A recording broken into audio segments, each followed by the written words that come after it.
accorde un crédit immobilier, Ouais. elle crée la monnaie. Mhm. Quand par exemple quelqu'un achète une maison, alors 1 million d'euros, la banque met un crédit de 1 million d'euros sur le compte de l'acheteur, le donne au vendeur. Ouais. Mais ce million d'euros n'existe pas avant. Mhm.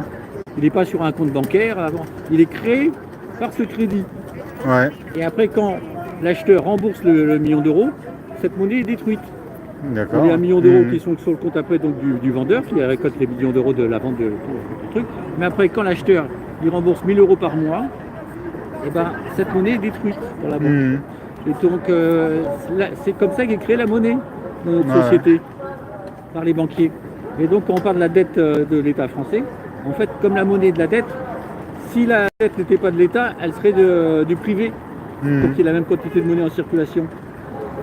Donc, et une dette publique, elle a un plus faible taux d'intérêt qu'une dette privée, parce que l'État c'est plus sûr, etc.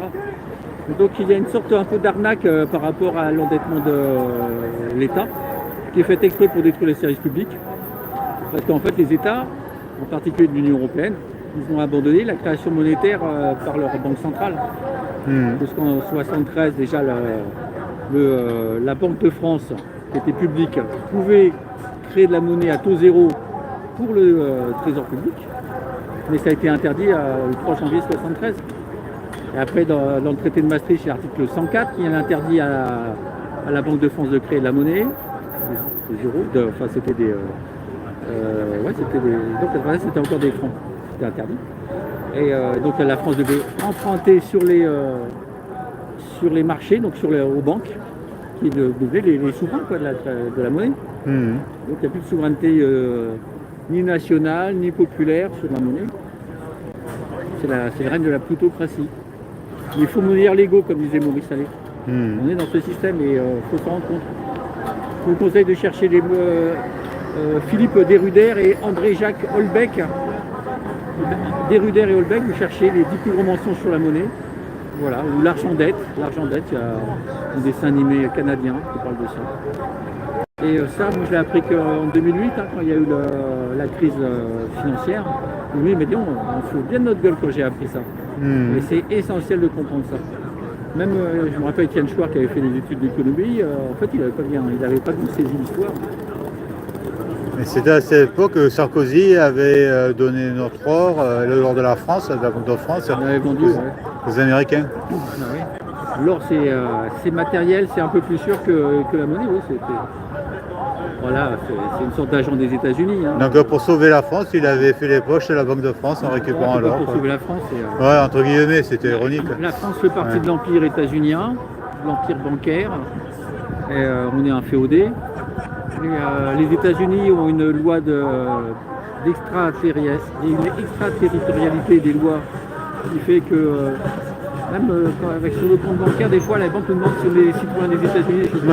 C'est pour appliquer les lois des États-Unis en France. Mais nous aussi on va faire ça. C'est-à-dire que quand il y a des Français qui s'expatrient à l'étranger, des milliardaires, écoutez, vous étiez français, vous avez bénéficié de la sécurité française, que ce soit sociale, l'école, etc., les services publics. Écoutez, vous en êtes redevable à vie. Hein. Donc même si vous habitez à l'étranger, vous payez des impôts. C'est vrai que ça a un simple sens. Les Français doivent signer pour garantir qu'il n'est pas américain, mais par contre les Américains, ils n'ont qu'un compte en aux Français. C'est en ça qu'on est dans un empire.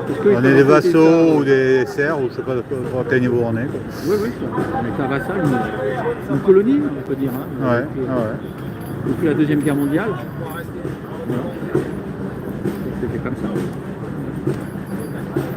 L'Union européenne, ça a été créé comme ça, par des agents des États-Unis, que ce soit Jean Monnet qui travaillait aux États-Unis en import-export, ou Schuman qui travaillait à l'association franco-américaine.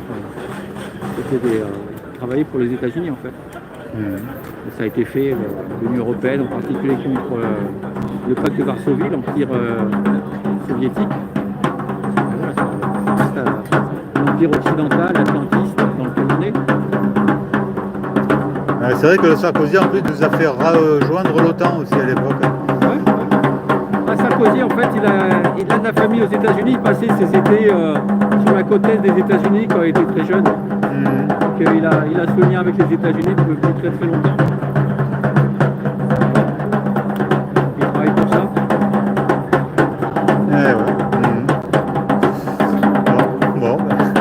Merci à toi.